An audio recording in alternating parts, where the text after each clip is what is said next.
මේ මදුමිහිරි කොහොමද මේ දැන් තාත්තනේ හැම දෙයකම පාර පෙන්නන්නේ.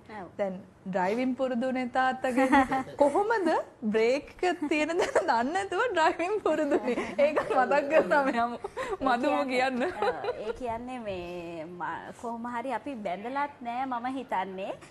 අපේ පවුලේ අය අපේ ගෙදර වෑන් එකේ තමයි තාත්තා අවුරුද්දට වතාවක් තාත්තගේ අපේ පවුලේ අයව දාගෙන කොහේ හරි ට්‍රිප් එකක් යනවා.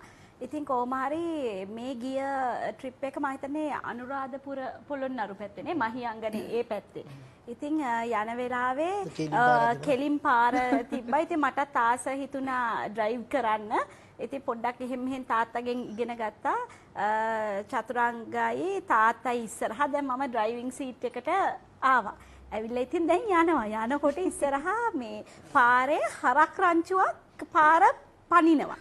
ඉතින් යන වෙලාවේ දැන් ඉතින් මම දැන් කරගෙන ඩ්‍රයිව් කරගෙන යනවා. ඉතින් තාත්තා කිව්වා ගහන්න බ්‍රේක් ගහන්න ඔය හරක් ටික එනවා මේව වෙන්න. දැන් මට දන්නේ නැහැ බ්‍රේක් කොහෙද? ඉතින් මේ බ්‍රේක් එක තියෙන වාහනේ. ඊට පස්සේ අන්තිමට පස්සේ තමයි දැනගත්තේ කිසිම සද්දයක් නැහැ. අර ඉන්න නෑදෑයෝ ටික මම ගත්තු වෙලාවේ ඉඳන් යාඥා කර යනවලු අපිව බේරගෙන යන්න කියලා. හැබැයි දැන් හොඳට ඩ්‍රයිව් කරනවා. ඔව් හරි. බ්‍රේක් එක තියෙන තැන කියන්නේ ඒක ඉච්චරලා ඇවිල්ලා තියෙනවා. තාත්ති මේකේ මේ බ්‍රේක් එක කොයි තියෙන්නේ?